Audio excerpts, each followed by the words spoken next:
131वां constitutional amendment bill गिर गया।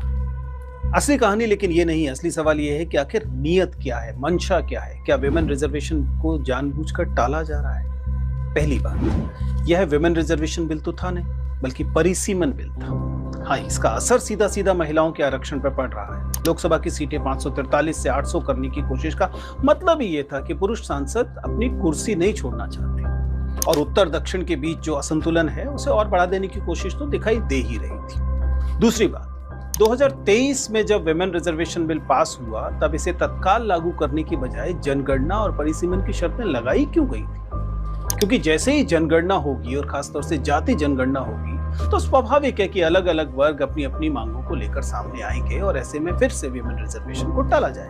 पूरी की पूरी प्रक्रिया को सेंसस और डिलिमिटेशन से जोड़ने का मतलब ही है कि प्रोसेस लंबा हो जाए, अनसर्टेन हो जाए और जाहिर है कि महिलाओं को वह रिजर्वेशन देनी ही ना पड़े। इस बात को समझिएगा, हम जब जेंडर पढ़ते हैं तो इंटरसेक्शनैलिटी की बात करते हैं, क्योंकि जेंडर अपने आप में एक हॉरिजॉन्टल कैटेगरी है। इसमें कास्ट का सवाल आएगा, इसमें अन्य वंचित वर्गों का सवाल भी आएगा।